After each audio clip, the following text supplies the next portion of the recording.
അധീര കൊടുമുടികളെ കൊമ്പ് കുത്തിക്കാൻ കെൽപ്പുള്ളവരെന്ന് കേട്ടിട്ടുണ്ട്. ആദ്യം ഈ ഗരുഡയിൽ നിന്ന് ഒടിച്ചു നിന്നു, ഇപ്പൊ റോക്കിയിൽ നിന്നും. KGF ൽ നിന്ന് 25 വർഷം കൊണ്ട് നമ്മളെടുത്ത സ്വർണം അവൻ വെറും 2 വർഷം കൊണ്ട് കുളിച്ചെടുത്തു. അവിടെ എന്താ നടക്കുന്നത്, അവിടുത്തെ സെക്യൂരിറ്റി എങ്ങനെയാണ്, അവിടെ എങ്ങനെയാണെന്ന് പോലും ആർക്കും അറിയില്ല. എന്നാൽ അവന്റെ KGF ൽ ആർക്കും സൂചി കുത്താൻ പോലും കഴിയില്ലെന്നറിയാം. നീ ഇരിക്കേണ്ട ഇടത്താണ് അവരിന്ന് ഭരിച്ചു വാഴുന്നത്. നീ ഇവിടെ ഒരു കുകയിൽ ഒളിച്ചിരുന്ന. നീ പറഞ്ഞത് ശരിയാണ്. ആർക്കും KGF നുള്ളിൽ കാല് കുത്താനാവില്ല. വാനരവും അവന്റെ ഗാർഡ്സും റോക്കിയുടെ മേലൊരു നിഴൽ പോലും വീടാൻ അനുവദിക്കില്ല. അവന്റെ ബാരക്സിൽ നിറയെ ഗാർഡ്സും ധാരാളം വെടിക്കോപ്പുകളുമുണ്ട്.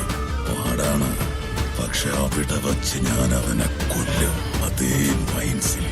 അവിടെ എത്താൻ 2 വഴികളുണ്ട്. ഒന്ന് ഈസ്റ്റ് ഗേറ്റ്, മറ്റൊന്ന് വെസ്റ്റ് ഗേറ്റ്. രണ്ടിടത്തും ശക്തമായ കാവലുണ്ട്. നമുക്ക് മൂന്നാമതൊരു വഴി വേണം. ഖനി കുഴിച്ചു കുഴിച്ച് എത്രയോ കിലോമീറ്റർ ദൂരം പോകുന്നുണ്ട് KGF ന് പുറത്തേക്ക്. അതാണ് നമ്മുടെ മൂന്നാമത്തെ വഴി. ഇത്രയും കാര്യങ്ങൾ നിനക്കെങ്ങനെ അറിയാം? അവനെ വെറുതെ വിട്ടത് എന്റെ പിഴവ്. പക്ഷെ എന്റെ ജീവൻ ബാക്കി വെച്ചത് അവന്റെ അവസാനത്തെ പിഴവ്. ഒരു കാരണവശാലും അവൻ രക്ഷപ്പെടരുത്. അതുകൊണ്ടാണ് KGF ൽ കഴിഞ്ഞ 2 വർഷമായി ഓരോരോ ഡിപ്പാർട്ട്മെന്റിൽ ജോലി ചെയ്യുന്നവരെ പിടിച്ചുകൊണ്ടുവന്ന് ഈ തയ്യാറെടുപ്പ് നടത്തിയത്. അകത്തേക്കുള്ള വഴി നീ കണ്ടെത്തിയില്ലെങ്കിൽ നീയും ഇവരുടെ കൂട്ടത്തിലിരിക്കും. അധീര കൊടുമുടികളുടെ കൊമ്പൊടിക്കുന്നത് നിർത്തി ഇനി അടിയോടെ സർവനാശം നടത്തും.